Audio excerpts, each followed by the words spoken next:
I truly believe that if there is a God, his work, his glory has got to be that he can save man, his creation, and create a world where if we understand what's going on, we'll be joyous, that we have joy in our life. We are meant to have joy. And I have, it's weird. About 3 weeks ago or so, I was praying and I heard, I need you here every day for the next 2 weeks. And so I dedicated myself. I'd come in and do the show, and then I would go and pray. And I'm having a hard time seeing things. This is exact opposite for me. I've tried to be positive for a very long time, and I couldn't. I'm like, oh my gosh, the news of the day, and then it would get sidetracked. I'm having a hard time not talking to you now about the good things. And I don't mean the good things are going on, because those are a little sparse. I mean just the things like you are in control of your own life. You are in control of your own emotions. You're in control. You were born for a reason. If you are locked in this trap where you are like, I'm a bad person, or I've done all these things, or I can't be of use because I'm too small, or whatever that is, that's all a lie. And I want you to know that we are not battling men or Democrats or Republicans. We are battling evil, full-fledged evil. And what does evil do? Evil perverts everything. Evil twists all the words to make you believe it doesn't exist, and that it's actually kind of a good thing, you know? Listen to this story. The after-school Satan Club was brought by a parent who wanted a non-Christian religious club that would be safe and inclusive for their non-Christian children. So you go to the Satanic Temple? Okay. Judgment issue there, right off the bat. Hey, Mom, I don't really think that's a good idea. The federal judge now has ruled that a Pennsylvania school district must allow an after-school Satan Club. They ruled in 1962, no state-sponsored prayer, violation of the establishment. That's not true. Bring that up right now. I bet you there are people that are looking for the case. If somebody has the balls to read the Bible or say a prayer every day in a public school, and they make a good case for it, I'm telling you, that'll get in front of the Supreme Court, and I think they'd overturn this. But that was ruled in 1962. Have we gotten better or have we gotten worse?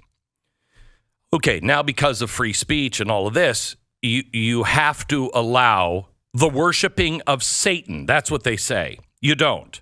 It's evil. No. So the school board in the Lehigh Valley in Pennsylvania, now they say are obligated to allow the Satanist Club. Now, listen to this. This is amazing. The Satanic Temple, which sponsors the after-school Satan's Club, likewise applied to use school facilities after being contacted by a local parent who hoped to bring the region a non-Christian religious club that would be safe and inclusive for their non-Christian children. They went on to claim that the programming undertaken in the name of Satan was open to all students, and it promotes the satanic virtues of benevolence, empathy. Now think of this. Benevolence, empathy. What are we talking about right now? What is in our society? Can you be a little more benevolent? Can't you help these people a little bit more? What? You have no empathy for what these people, what these kids are going through? It's been twisted. There is a point to where you say, oh my gosh, this is the 150th time you've stolen from CVS. And boy, I feel bad because you had a really tough life. But you're going to jail. Okay? There can be empathy and love, but justice must be on the other side of the scale. Justice and mercy. So they went on to say it promotes benevolence, empathy, critical thinking. Critical thinking. This comes from the dark ages where you're like, don't question. Don't even question. Well, can we not even look into that? No, that's the devil making you want to do that. I haven't heard that since I don't know when. Nobody even talks about that anymore. No, it's okay to question honest questions. But, it's like you're going to the Mercedes dealership and, because you're going to church and there's the Mercedes and you're like, okay, now let me go to the place that Biden is using now. It's all government money. It's completely corrupt. And let me talk to them about why I should have an EV. No, they're really corrupt. They have the wrong things going. It's all a scam. Oh, I think I'm going to listen and ask my questions at the Mercedes dealership. I may not buy a Mercedes, but tell me why this is the car I should have. And I'd like to know some skeptics around, but they're not part of the corrupt EV company that's just dirty. Okay? What are we doing? You're asking questions and you're going to Satanists for answers? What kind of answers do you think you're going to get, Mom? Also, problem solving, creative expression. Listen to this one. Personal sovereignty. Really? Satan was the one for personal sovereignty? Satan was the one who said, I'll rescue them all because I'll tell them exactly what to do. And you think he's for personal sovereignty. Okay. Oh, and compassion. This is what is happening now in our society. We are not battling people. People have fallen under some sort of hypnosis, some sort of spell, I swear to you. I don't know what happened to them to get them. I'm guessing it's just been a slow drip. And before you know it, you're like, yeah, the Satanist Club, that makes sense. No, it doesn't, sweetheart. It doesn't. I'm your brother. I will always love you. But I'm going to tell you the hard truth. You are on the wrong path. And it's not like we're talking about tax policies. We're talking about evil. And I don't know how people don't see that right now. Listen to this one. This is actually from Newsweek, and it was written by Ashley McGuire. And she says, it's okay to be Roman Catholic, right? That was a question that Congressman Jeff Van Drew posed to an FBI official in recent investigative hearings run by Congressman Jim Jordan. Somebody has to answer me, please. You'll forgive him for asking. The hearings ignored almost entirely, save a handful of conservative news outlets that were looking into the leaked FBI memo alleging some sort of connection between radical traditionalist Catholic ideology, in the FBI's words, and violent extremism.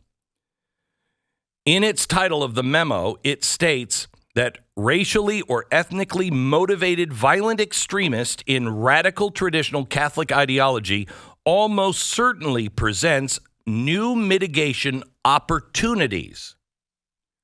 Does that bother you? What does that mean, new mitigation opportunities? What does that mean? You're looking for crimes? You're out there, you're not prosecuting crime. You're looking for crimes. It discusses new avenues for tripwire and source development, including through outreach to traditional Catholic parishes and the development of sources, meaning get the local priest and parishioners to spy on each other. So they say, oh, no, that was a mistake. Really? Really was it? Because that's pretty amazing, and it went out to all of the FBI nationwide. Okay. Now, what's really bad is the Catholic Church is probably the one that's getting the most pushback on abortion. There's been 150 attacks on Catholic churches.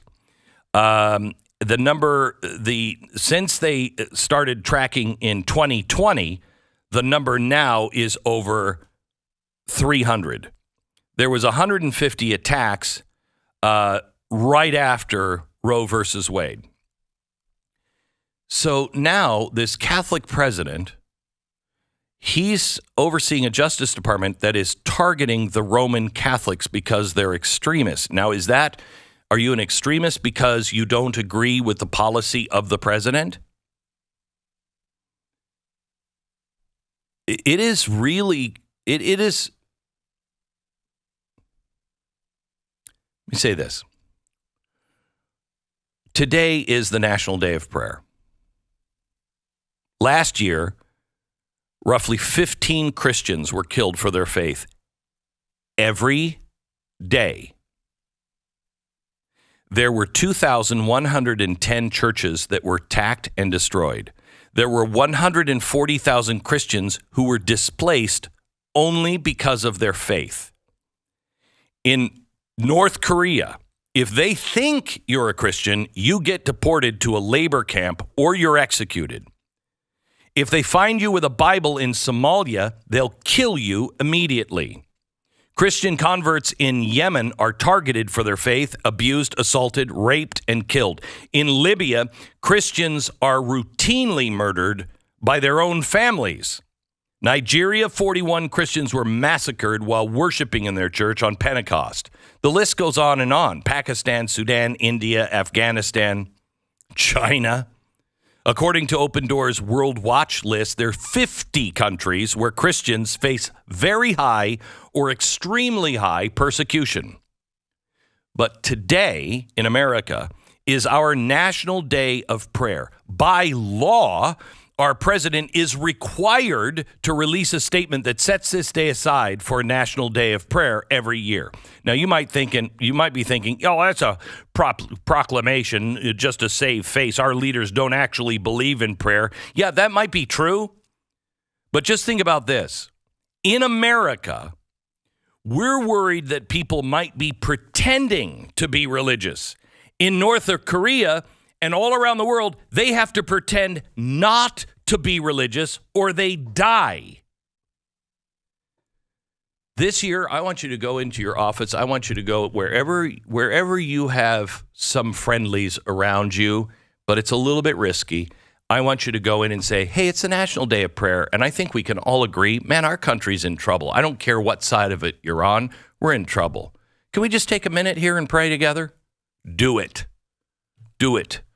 So Tucker Carlson said. He just came out here and then he never did another show. Yeah. Well, do it. It has to be done. Christians have got to take a moment and think and pray and thank God that we still live in a country where God can be welcomed and praised.